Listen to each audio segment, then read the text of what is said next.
नमस्कार दोस्तों, यह जो वीडियो आज होगा वह नाउन का चौथा वीडियो होगा। इसके पहले आपको तीन वीडियो अपलोड कर दिया गया है और ये प्रॉपर नाउन का पार्ट 2 होगा। तो दोस्तों आज फैक्ट्स 5 से स्टार्ट करेंगे और फैक्ट्स 9 तक जाएंगे जो लास्ट होगा। दोस्तों फैक्ट्स 5 को बताने से पहले मैं उन चारों को रिवीजन करा देता हूँ जो प्रॉपर नाउन का 4 फैक्ट्स है। तो प्रॉपर नाउन का दोस्तों पहला फैक्ट्स कहता था कि इसका शुरुआत हमेशा कैपिटल लेटर से होता है। किसका? प्रॉपर नाउन का। ठीक। दूसरा फैक्ट्स आपका कहता था दोस्तों कि साधारणतः प्रॉपर नाउन सिंगुलर होता है और सिंगुलर वर्ब लेता है। तीसरा फैक्ट्स आपको कहता था कि साधारणतः किसी आर्टिकल के बाद प्रॉपर नाउन का प्रयोग नहीं होता है। लेकिन आपका चौथा फैक्ट्स में दोस्तों कहीं ना कहीं फिर आपको आर्टिकल का प्रयोग होता है, लेकिन कोई शर्त के अनुसार। जैसे दोस्तों चौथा फैक्ट्स में आपको बताया गया था कि प्रसिद्ध व्यक्ति के नाम के पहले द का प्रयोग होता है, लेकिन वह तब करते हैं जब उसका नाम प्रशंसा करने के लिए लिया गया हो। ठीक ना। जैसे एग्जाम्पल आपको दिए थे दोस्तों कि Kalidas is a Shakespeare of India. जो कालिदास जो है उससे भारत के शेक्सपियर हैं, तो कालिदास का तुलना शेक्सपियर से किया जा रहा है, तो प्रशंसा करने के लिए लिया गया था दोस्तों। यहाँ पर एक गलत माना गया था, आर्टिकल द का प्रयोग होगा, क्योंकि यहाँ पर हमको पहले ही बता दिए थे जब प्रशंसा करने के लिए लिया जाए तो आर्टिकल द का प्रयोग होता है। ठीक है ना। और इसके तीसरा में बताया था दोस्तों फैक्ट्स में कि आर्टिकल का प्रयोग होता ही नहीं। ठीक है ना। लेकिन साधारणता उसमें जोड़ दिए थे कि अगर होगा तो कोई शर्त के अनुसार। सेम उसी प्रकार दोस्तों फैक्ट्स 5 की ओर आगे बढ़ते हैं। कर प्रसिद्ध व्यक्ति के नाम के पहले आर्टिकल जो ए और एन का प्रयोग होता है। प्रसिद्ध व्यक्ति के नाम के पहले एन का प्रयोग होता है, लेकिन दोस्तों उसका प्रयोग तब करते हैं जब उसका प्रयोग किसी पर व्यंग करना हो। व्यंग यानी तुलना करने के लिए लिया जाता हो। सुने, प्रसिद्ध व्यक्ति का नाम के पहले आर्टिकल ए एन का प्रयोग होता है, लेकिन कब होगा? जब उसको किसी से तुलना करना हो, तुलना करने के लिए लिया गया हो, तब उसका प्रयोग होता है। किसका प्रयोग? ए एन का प्रयोग। जैसे दोस्तों यहाँ कह रहा है, देखिए यहाँ पर हम कहीं ना कहीं ए एन का प्रयोग कर देंगे। ठीक ना। करे Shahid Kapoor thinks himself the Aamir Khan. कह रहा है Shahid Kapoor thinks himself the Aamir Khan. इसका मतलब इसका हिंदी हम थोड़ा बता देते हैं दोस्तों कि शाहिद कपूर अपने आप को आमिर खान समझ रहे हैं। क्या? शाहिद कपूर अपने आप को आमिर खान समझते हैं। तो यहाँ दोस्तों गलती क्या है? यहाँ दोस्तों गलती हमने क्या किया कि आर्टिकल द का प्रयोग ना होकर के ऐसे यहाँ पर कहीं ना कहीं तुलना हो रहा है। कहीं ना व्यंग मतलब तुलना हो रहा है आपस को कि शाहिद कपूर जो क्या है, आमिर खान जो है, शाहिद कपूर जो अपने आप को क्या समझते हैं? आमिर खान। यानी तुलना किससे कर रहे हैं अपने आप को? शाहिद कपूर आमिर खान से तुलना कर रहे हैं। इसका मतलब क्या हो गया? यहाँ पर व्यंग किया जा रहा है, तुलना किया जा रहा है। इस समय अब क्या यूज होना चाहिए? ए और एन का प्रयोग होना चाहिए, लेकिन यहाँ कर दिया क्या? द का प्रयोग कर दिया गया, जो कि गलत हो गया। ठीक ना। तो यहाँ पर क्या होगा? अब ए होगा कि एन होगा? देखिए आमिर खान का पहला लेटर क्या है? ए है, यानी वोवेल है, इसलिए यहाँ पर एन का प्रयोग होगा। तो सही सेंटेंस क्या हो जाएगा? Shahid Kapoor thinks himself and Aamir Khan, जो कि आपको सही होगा, क्योंकि तुलना किया जा रहा है सेंटेंस में, इसलिए एन का प्रयोग होगा, लेकिन यहाँ पर एन का होगा। ठीक ना।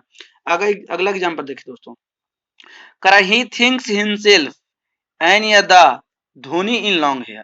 करा है वह अपने आप को धोनी समझता है। वह अपने आप को लंबे बाल वाला धोनी समझता है। क्या दोस्तों? क्या वह अपने आप को लंबे बाल वाला धोनी समझता है? यानी कोई व्यक्ति है जो लंबा बाल रख लिया है, वो कह रहा है अपने आप को क्या समझ रहा है? धोनी समझ रहा है। तो यहाँ दोस्तों कहीं ना कहीं हमने एन का प्रयोग किए हैं और दा का प्रयोग किए हैं, जो कि सरासरी गलत होगा। यहाँ भी तुलना कर रहा है। कौन कर रहा है? कोई आदमी है जो धोनी लंबा बाल रख लिया है और आपस में तुलना कर कि हम धोनी है। ठीक ना। वह अपने आप को लंबे बालों वाला धोनी समझता है, जो कि गलत होगा। क्यों? क्यों यहाँ पर दा का तो प्रयोग होगा ही नहीं दोस्तों। क्यों? यहाँ पर जब प्रशंसा करना रहता है तब दा का प्रयोग होता है। यहाँ पर तुलना हो रहा है तो दा का प्रयोग तो होगा नहीं, तो पहले कट गया। अब बात रहा कि एन का प्रयोग होगा, तो एन का भी प्रयोग ना हो। क्यों? यहाँ ध्वनि का पहला अक्षर जो होती है आपका कॉन्सोनेंट है, इसलिए यहाँ पर ना तो एन का होगा ना तो दा का। सेंटेंस गलत हो गया। आपका क्या? ए का प्रयोग होगा, तो होगा he thinks himself a Dhoni in long hair. ये आपका जो कि सही हो गया दोस्तों। तो ये आपका फैक्ट्स नंबर 5 हो गया दोस्तों। फैक्ट्स 6 में चलते हैं दोस्तों। करे अध्ययन का विषय प्रॉपर नाउन होने के कारण सिंगुलर होता है दोस्तों। सिंगुलर है और सिंगुलर वर्ब लेता है। अध्ययन का विषय दोस्तों, जैसे हम लोग अध्ययन करते हैं ना, मैथ फिजिक्स केमिस्ट्री बायोलॉजी अध्ययन का विषय है, क्योंकि वो अलग अलग विषय है, प्रॉपर नाउन हो गया। तो ही करा अध्ययन का विषय प्रॉपर नाउन होने के कारण या सिंगुलर होता है और सिंगुलर वर्ब लिया जाता है। ठीक ना। जैसे दोस्तों यहाँ का एग्जाम्पल देखिए, कह रहा है mathematics are a difficult subject. जो मैथमेटिक्स है एक कठिन सब्जेक्ट है, कठिन विषय है। यहाँ दोस्तों गलती है कि सही है? आपको हम पहले ही बता दिए कि अध्ययन का विषय क्या है, प्रॉपर नाउन है। प्रॉपर नाउन होने के कारण क्या होता है, सिंगुलर होता है, सिंगुलर वर्ब लेता है। यहाँ वर्ब क्या दे दिए, प्लूरल, जो कि सेंटेंस गलत होगा। तो सही क्या हो जाएगा, mathematics is a difficult subject. क्या होगा दोस्तों, mathematics is a difficult subject, ये सही होगा, ठीक ना। लेकिन दोस्तों अभी जो हमने बोला उसको ही हम ही गलत कर देंगे, लेकिन कोई नियम के अनुसार। लेकिन यदि, देखिए अभी इसी बात को हम अभी यहाँ पर आपको कहीं और घुमा देगा। लेकिन यदि अध्ययन का विषय किसी का निजी संपत्ति बन जाए, लेकिन यदि अध्ययन का विषय किसी का निजी संपत्ति बन जाए या किसी के द्वारा अधिकृत कर लिया जाए, यानी कि उस पर अधिकार जमा लिया जाए, तो वह प्लूरल समझकर प्लूरल वर्ब लगाया जाएगा। क्या लगेगा, प्लूरल समझकर प्लूरल वर्ब लगेगा। लेकिन कब, अभी हमने बोला अध्ययन का विषय प्रोपर नाउन होने का ना सिंगुलर और सिंगुलर वर्ब लेगा। लेकिन हम अभी शर्त दे दिए हैं कि प्लूरल भी हो सकता है, लेकिन कब होगा, लेकिन यदि अध्ययन का विषय किसी का निजी संपत्ति हो जाए, निजी संपत्ति बन जाए या किसी के द्वारा अधिकार जमा लिए जाए, तब उसे प्लूरल समझकर प्लूरल वर्ब देंगे दोस्तों। और इसमें नोट पॉइंट में बता दिया गया दोस्तों कि ऐसा जब ऐसा अवस्था आ जाए, किसी का निजी संपत्ति बन जाए, इस अवस्था में ध्यान रहे कि इस अवस्था में इसके स्टडी सब्जेक्ट, यानी जो सब्जेक्ट की चर्चा होगा, के पहले आर्टिकल द का प्रयोग होता है। मतलब जब इस अवस्था आ जाएगा, कोई किसी का निजी संपत्ति बन जाए अध्ययन का विषय, तो उस अवस्था में स्टडी सब्जेक्ट के पहले द का प्रयोग होगा दोस्तों। अब चलते हैं एग्जाम्पल की ओर दोस्तों, तब क्लियर आपको दिमाग में होगा। करा physics of SC Verma is difficult. यहाँ दोस्तों यहाँ केवल फिजिक्स की चर्चा होता है। अगर बोलते हैं फिजिक्स इज डिफिकल्ट तो आपको सही हो जाता। लेकिन यहाँ फिजिक्स की जो चर्चा हो रहा है यूएससी वर्मा का, यहाँ फिजिक्स किसी का निजी संपत्ति बन गया है दोस्तों। यहाँ पर फिजिक्स क्या है कि किसी का निजी का संपत्ति बन गया है, इसलिए सेंटेंस गलत होगा। क्यों, जब कोई अध्ययन का विषय किसी का निजी संपत्ति बन जाए, उस अवस्था में क्या हो जाए, वर्ब क्या होता है, लगना चाहिए प्लूरल, जो कि यहाँ सिंगुलर है, इसलिए गलत हो गया दोस्तों। और दूसरा क्या गलती है यहाँ दोस्तों, कि इसके आगे जब इस अवस्था में क्या होता है, स्टडी सब्जेक्ट के पहले आर्टिकल द का प्रयोग होता है, इसलिए भी गलत हो गया, ठीक ना। तो सही क्या हो जाएगा, the physics of SC Verma are difficult, ये आपका सही हो गया। अगला एग्जांपल देते हैं उसी में दोस्तों। करा mathematics is very hard subject. Mathematics is very hard subject. यहाँ दोस्तों देख रहे हैं कि mathematics is very hard subject, इस बिल्कुल सही है। क्यों, यहाँ पर किसी का निजी संपत्ति अभी मैथमेटिक्स नहीं शो कर रहा है, इसलिए आपका कहीं ना कहीं सही है। लेकिन अगला क्वेश्चन देखिए दोस्तों, करा mathematics of KC Sinha is very hard. मतलब केसी सिन्हा का जो मैथमेटिक्स है वो बहुत ही कठिन है। यहाँ पर निजी संपत्ति बन गया दोस्त, क्या हो गया, हम निजी संपत्ति, मैथमेटिक्स जो है किसी का निजी संपत्ति बन गया, यानी केसी सिन्हा का मैथमेटिक्स की चर्चा कर रहे हैं, इसलिए यह कुछ होगा, इस अवस्था में वर्ब क्या लगना चाहिए, प्लूरल, है क्या, सिंगुलर, इसलिए गलत हो गया। अगला दोस्तों इसी में देख बताए कि mathematics of KC Sinha are very hard. यहाँ पर वर्ब तो प्लूरल कर दिए, फिर भी गलत क्यों हो गया दोस्तों, क्योंकि इस अवस्था में वर्ब तो प्लूरल, जब किसी का अध्ययन का विषय किसी का निजी संपत्ति बन जाता है तो वर्ब प्लूरल लगेगा, और साथ में क्या, उस स्टडी सब्जेक्ट के पहले द का प्रयोग होगा। तो यहाँ पर द का प्रयोग नहीं है, इसलिए यह क्या हो गया, गलत हो गया। तो यहीं से क्या हो जाएगा सही दोस्तों, the mathematics of KC Sinha are very hard, जो कि बिल्कुल सही होगा दोस्तों। आगे चलते हैं दोस्तों, फैक्ट्स नेक्स्ट।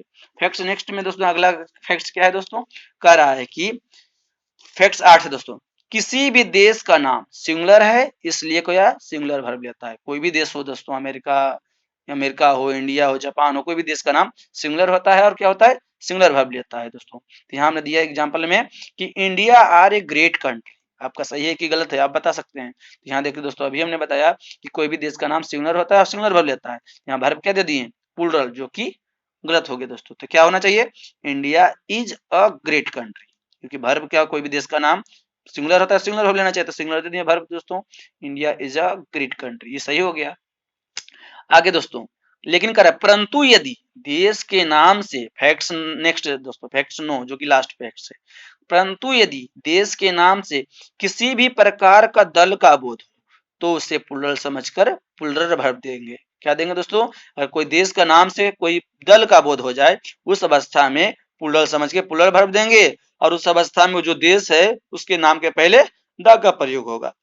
जैसे दोस्तों आप अध्ययन का विषय में देखे ना थे, इस अवस्था में दा का प्रयोग किए थे स्टडी सब्जेक्ट के पहले, यहाँ पर देश के नाम के पहले दा का प्रयोग करेंगे। लेकिन कब, अब यहाँ जो सिंगुलर था, अभी देश का नाम अभी तक तो सिंगुलर था कोई भी देश का नाम, लेकिन कोई दल का बोध हो जाएगा तब प्लूरल वर्ब लगेंगे। एग्जाम्पल देखिएगा दोस्तों तो समझ में आएगा। कह रहा है India is batting first in this match. कह रहा है जो इस मैच में इंडिया जो है बैटिंग पहले कर रहा है, ठीक ना, फर्स्ट लिया है, ठीक ना। अब यहाँ देखिए दोस्तों, इंडिया यहाँ भारत का कहीं ना कहीं बैटिंग जैसे ही बोले इस सेंटेंस से आपको पता चल रहा है कि कहीं ना कहीं दल का बोध हो रहा है, क्योंकि मैच का काम एक दल अकेला इंडिया खेलेगा ही नहीं, तो दो दल में होता है मैच दोस्तों, तो दो दल में होगा, इसका मतलब दल का बोध करवा रहा है सेंटेंस में। तो यहाँ कह रहा है India is batting first in this match, तो यहाँ कहीं ना कहीं ये सेंटेंस क्या हो गया दोस्तों, गलत हो गया। क्यों गलत हुआ, क्योंकि यहाँ इंडिया से कहीं ना कहीं एक दल का बोध हो रहा है, और दल का बोध होगा तो वर्ब क्या होना चाहिए, प्लूरल, तो यहाँ क्या दिया हुआ है, सिंगुलर, इसलिए सेंटेंस गलत हो गया। अगला एग्जांपल दोस्तों, कह रहा है India are batting first in this match. इसमें देखिए दोस्तों हमने वर्ब कहीं ना कहीं प्लूरल दे दिया, फिर भी सेंटेंस गलत हो गया। क्यों गलत हो गया दोस्तों, क्योंकि हमने बोला था कि इस अवस्था में जब दल का बोध हो तो उस देश के नाम के पहले आर्टिकल द का प्रयोग हुआ, लेकिन यहाँ नहीं किया गया है दोस्तों, इसलिए सेंटेंस गलत हो गया। तो सही सेंटेंस अब क्या होगा, the India are batting first in this match, the India are batting first in this match. यहाँ देखिए, यहाँ पर आपको इंडिया का दल का बोध रहा है, इसलिए वर्ब प्लूरल हो गया, और इसके पहले द का भी प्रयोग किया गया है। तो दोस्तों कहीं ना कहीं आपको हम नो फैक्ट्स बताए हैं दोस्तों। नो फैक्ट्स आप अंगुली पर कैसे याद रखिएगा बोल देते हैं दोस्तों, आपको एक बार बोल देते हैं। पहला फैक्ट है दोस्तों, दिखा भी देते हैं फिर बोल भी देते हैं। पहला फैक्ट याद रखिएगा दोस्तों, फिर बोलते जाते हैं कि इसका शुरुआत हमेशा कैपिटल लेटर से होता है। किसका, प्रॉपर नाउन का पहला फैक्ट, इसका शुरुआत हमेशा कैपिटल लेटर से होता है। दूसरा फैक्ट है दोस्तों कि साधारणतः या सिंगुलर होता है और सिंगुलर वर्ब लेता है। तीसरा फैक्ट है दोस्तों क्या है, तीसरा फैक्ट साधारणतः किसी आर्टिकल के बाद प्रॉपर नाउन का प्रयोग नहीं होता है, ठीक ना। चौथा फैक्ट, प्रसिद्ध व्यक्ति के नाम के पहले द का प्रयोग होता है, लेकिन वह तब करते हैं जब उसका नाम प्रशंसा करने के लिए लिया गया हो। पांचवा फैक्ट से दोस्तों क्या, प्रसिद्ध व्यक्ति के नाम के पहले एन का भी प्रयोग होता है, लेकिन उसका प्रयोग तब करते हैं जब उसका प्रयोग किसी पर व्यंग करना हो, यानी तुलना करने के लिए लिया गया हो, तब एन का प्रयोग करते हैं। फिर बताएं दोस्तों छठा फैक्ट की अध्ययन का विषय प्रोपर नाउन होने के कारण सिंगुलर है और सिंगुलर वर्ब लेता है, ठीक ना। और सातवां फैक्ट बताए हैं कि लेकिन यदि अध्ययन का विषय किसी का निजी संपत्ति बन जाए या किसी के द्वारा अधिकृत कर लिया जाए तो पूरा समझ के पूरा वर्ब लेता है। और ध्यान रहे कि इस अवस्था में आर्टिकल का प्रयोग स्टडी सब्जेक्ट के पहले आर्टिकल द का प्रयोग होता है। ये आपका बताए थे सातवां फैक्ट। सेम आठवां फैक्ट दोस्तों, आठवां में हमने बताया था क्या कि किसी भी देश का नाम सिंगुलर है और सिंगुलर वर्ब लेता है, ठीक ना। लेकिन नौवां फैक्ट बताएं दोस्तों, परंतु यदि किसी देश के नाम से किसी भी प्रकार का दल का बोध हो जाए तो उसे प्लूरल समझ के प्लूरल वर्ब लिया जाता है। आप अंगली पर याद कीजिएगा, आराम से याद हो जाएगा। पहला फैक्ट फिर आप बोलिए, मेरे साथ बोलिएगा दोस्तों। पहला फैक्ट क्या है, यह साधारणतः सिंगुलर है और सिंगुलर वर्ब लेता है। दूसरा फैक्ट क्या है, दूसरा फैक्ट में आपको बताया गया है दोस्तों कि दूसरा फैक्ट में आपको साधारणतः बताया गया है या साधारणतः या सिंगुलर होता है, सिंगुलर वर्ब लिया जाता है, ठीक ना, दूसरा फैक्ट। तीसरा फैक्ट क्या बताया दोस्तों कि कहीं ना कहीं आपको प्रसिद्ध व्यक्ति के नाम के पहले आर्टिकल का प्रयोग होता है, लेकिन कब होता है, जब उससे प्रशंसा करने के लिए लिया जाता हो। चौथा फैक्ट, पांचवा फैक्ट क्या बताया गया दोस्तों कि प्रसिद्ध व्यक्ति के नाम के पहले एन का भी प्रयोग होता है, लेकिन कब होगा, जब उसका नाम तुलना करने के लिए लिया गया हो, व्यंग करने के लिए लिया गया हो, तब एन का प्रयोग होता है। फिर उसके बाद बताएं तो अगला फैक्ट कौन दोस्तों, आपका सातवां फैक्ट कि अध्ययन का विषय सिंगुलर नाउन होने के कारण सिंगुलर वर्ब लेगा। फिर उसी प्रकार आपका सतमा हो गया क्या, सतमा आपका हो गया कि किसी भी अध्ययन का विषय सिंगुलर अध्ययन का विषय हमने बताया कि अध्ययन का विषय सिंगुलर प्रॉपर नाउन होने के कारण सिंगुलर समझकर सिंगुलर वर्ब लिया जाएगा। और आपका आठवां बताए थे हम, सतमा बताए थे आपको कि लेकिन यदि अध्ययन का विषय किसी का निजी संपत्ति बन जाए, किसी का निजी संपत्ति बन जाए तो आपका प्लूरल समझ के प्लूरल वर्ब देंगे, और इस अवस्था में स्टडी सब्जेक्ट के पहले द का प्रयोग होगा। और आठवां हमने बताया था कि किसी भी देश का नाम सिंगुलर है और सिंगुलर वर्ब लेता है। और नौवां हमने बताया परंतु यदि देश के नाम से किसी भी प्रकार का दल का बोध होता है तो उससे प्लूरल समझकर प्लूरल वर्ब देंगे। और दोस्तों आप ऐसे थोड़ा सा 5 या 6 बार बोल लीजिएगा अंगली पर गिन करके, तो आपको याद करने की कोई आवश्यकता नहीं है दोस्तों। थैंक यू दोस्तों। अगर आप आगे का वीडियो नहीं देखें तो कृपया करके उसे भी देख लीजिएगा। थोड़ा सा प्रॉब्लम हो रहा होगा दोस्तों, कहीं ना कहीं हाथ में लेकर बना रहे हैं थोड़ा सा, तो कहीं ना कहीं हिल रहा होगा, साफ दिख नहीं रहा होगा। इन छोटी छोटी गलतियों को माफ कीजिएगा। और आपको अगर वीडियो साफ ना दिखे तो आप क्वालिटी चेंज कर लीजिएगा ताकि आपको साफ दिखेगा। थैंक यू दोस्तों। आगे का वीडियो जो होगा आज प्रॉपर नाउन का वीडियो समाप्त हो गया। अब अगला जो है कॉमन नाउन बताएंगे, कलेक्टिव नाउन बताएंगे, जनरल, फिर आपको कहीं ना कहीं मटेरियल नाउन बताएंगे, लेकिन थोड़ा डिटेल से बताएंगे जिससे हम इसमें आपको डिटेल से बताएं। थैंक यू दोस्तों।